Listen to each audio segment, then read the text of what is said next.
नमस्कार. इंग्रजी व्याकरण सोपं करायचंय. मग टेन्सेस म्हणजेच काळ हे समजून घेणं सगळ्यात महत्वाचे. चला तर मग आज आपण इंग्रजीमधले सगळेच्या सगळे 12 काळ अगदी सोप्या भाषेत शिकणार आहोत, जे प्रत्येक परीक्षेत हमखास उपयोगी पडतील. सरस्वती स्कूलमध्ये सगळ्यांचं मनापासून स्वागत आहे. इंग्रजी काळांचे नियम आणि परीक्षेतील प्रश्न सोपे करून सांगणाऱ्या अशा अनेक उपयुक्त मार्गदर्शिकांसाठी आपल्या चॅनलला आत्ताच सबस्क्राईब करा. तर बघा, हा आहे आपला रोडमॅप. इंग्रजी काळांची संपूर्ण रचना इथे दिसतेय. मुख्य काळ आहेत 3: प्रेझेंट, पास्ट आणि फ्युचर. आणि या प्रत्येकाचे 4-4 उपप्रकार, म्हणजे एकूण झाले 12 काळ. आपण हे सगळे प्रकार एकदम सोप्या पद्धतीने एक-एक करून पाहणार आहोत. चला मग वाट कसली बघायची, सुरुवात करूया पहिल्या आणि सगळ्यात महत्वाच्या काळापासून, द प्रेझेंट टेन्स, म्हणजेच आपला वर्तमान काळ. आता हा साधा वर्तमान काळ म्हणजे काय?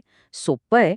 आपल्या सवयी, जसं की मी रोज चहा पितो, किंवा त्रिकालाबाधित सत्य, जसं की सूर्य पूर्वेला उगवतो, आणि नियमितपणे होणाऱ्या क्रियां सांगण्यासाठी आपण हा काळ वापरतो.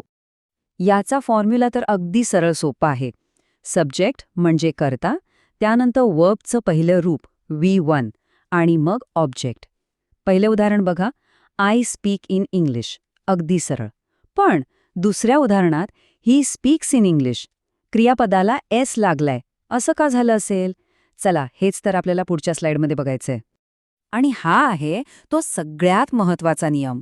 जेव्हा वाक्याचा कर्ता ही, शी, इट किंवा कोणतेही एकवचनी नाव असतं, तेव्हा क्रियापदाला एस किंवा ईएस प्रत्यय लागतोच लागतो. आणि जर क्रियापदाचा शेवट एक्स, एसएच, सीएच, ओ किंवा एसने होत असेल तर ईएस जोडायचा. उदाहरणार्थ, ही गोज किंवा संचिता टीचेस. हा नियम परीक्षेसाठी तर गोल्डन रूल आहे, लक्षात ठेवा. यानंतर येतो प्रेझेंट कंटिन्युअस टेन्स, म्हणजे जी क्रिया आत्ता या क्षणी चालू आहे ती दाखवणारा काळ. याचा फॉर्म्युला आहे सब्जेक्ट प्लस एम, इज किंवा आर प्लस क्रियापदाला आयएनजी प्लस ऑब्जेक्ट. उदाहरणार्थ, we are speaking in English, म्हणजे आम्ही आत्ता इंग्रजीत बोलत आहोत. क्रिया चालू आहे. आता प्रेझेंट परफेक्ट टेन्स. हा काळ थोडा इंटरेस्टिंग आहे. तो भूतकाळाला वर्तमानाशी जोडणारा एक पूल आहे असं समजा. म्हणजे क्रिया नुकतीच पूर्ण झाली आहे, पण तिचा परिणाम अजूनही जाणवतो. फॉर्म्युला आहे सब्जेक्ट प्लस हॅव किंवा हॅज प्लस क्रियापदाचं तिसरं रूप V3 प्लस ऑब्जेक्ट, जसं की they have spoken in English. आता वर्तमान काळातला शेवटचा प्रकार, प्रेझेंट परफेक्ट कंटिन्युअस टेन्स. म्हणजे बघा, एखादी गोष्ट पूर्वी कधीतरी सुरू झाली आणि अजूनही संपलेली नाही, ती चालूच आहे, हे सांगण्यासाठी हा काळ वापरतात. याचा फॉर्म्युला आहे subject plus have, has plus been plus क्रियापदाला आयएनजी प्लस ऑब्जेक्ट. उदाहरणार्थ, I have been speaking in English. चला, वर्तमान काळ तर मस्त समजला. आता आपण वेळेत थोडं मागे जाऊया, म्हणजे भूतकाळात.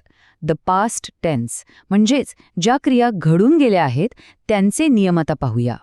इथे बघा, भूतकाळाचे चारीही प्रकार त्यांच्या फॉर्म्युलांसोबत एकाच ठिकाणी दिले आहेत. सिम्पल पास्टमध्ये क्रियापदाचं दुसरं रूप म्हणजे V2. पास्ट कंटिन्युअसमध्ये वॉज किंवा वर सोबत आयएनजी. पास्ट परफेक्टमध्ये हॅड आणि V3. आणि पास्ट परफेक्ट कंटिन्युअसमध्ये हॅड बीन आणि आयएनजी. एक सोपी गोष्ट म्हणजे इथे फक्त हॅड वापरायचं, त्यामुळे जास्त गोंधळ नाही. ओके, भूतकाळातून परत येऊया आणि आता भविष्याचा वेध घेऊया. आपल्या मार्गदर्शिकेतील शेवटचा मुख्य भाग, भविष्यकाळ. ज्या क्रिया अजून घडायच्या आहेत त्यांबद्दल कसं बोलायचं ते शिकू. भविष्यकाळ ओळखायची सगळ्यात सोपी खूण म्हणजे शॅल किंवा विलचा वापर. सिम्पल फ्युचरमध्ये शॅल, विल आणि क्रियापदाचं पहिलं रूप. फ्युचर कंटिन्युअसमध्ये शॅल, विल सोबत बी आणि आयएनजी. फ्युचर परफेक्टमध्ये शॅल, विल सोबत हॅव आणि V3. आणि शेवटी फ्युचर परफेक्ट कंटिन्युअसमध्ये शॅल, विल सोबत हॅव बीन आणि आयएनजी लागतो. हे की नाही सोपं? हे सगळे फॉर्म्युले परीक्षेच्या तयारीसाठी खूपच महत्वाचे आहेत, नाही का? जर ही शिकवण्याची पद्धत आवडत असेल तर असेच अभ्यासपूर्ण आणि सोपे मास्टर गाईड्स मिळवण्यासाठी सरस्वती स्कूलला नक्की सबस्क्राईब करा. ठीक आहे, आतापर्यंत आपण जे काही शिकलो ते सगळं एकत्र करून बघायची वेळ आलीय. आणि हो, परीक्षेच्या दृष्टीने सराव करणं ही तितकंच महत्वाचं आहे. So are we ready? आणि हे बघा, हा आहे आपला ब्रह्मास्त्र, 12च्या 12 टेन्सेसचा मास्टर फॉर्म्युला चार्ट. परीक्षेच्या आधी रिव्हिजनसाठी ही एक स्लाईडसुद्धा पुरेशी आहे. हवं तर इथे व्हिडिओ पॉज करून याचा एक स्क्रीनशॉट काढून ठेवा, खूप उपयोगी पडेल. चला, एक छोटासा सराव होऊन जाऊ दे. Mission TET practice. प्रश्न आहे, the sun dash in the east. आता विचार करा, सूर्य पूर्वेला उगवतो हे एक त्रिकालाबाधित सत्य आहे, युनिव्हर्सल ट्रूथ. मग कोणता काळ येणार? अगदी बरोबर, सिम्पल प्रेझेंट टेन्स. आणि करता द सन एकवचनी असल्यामुळे उत्तर आहे ए, रायझेस.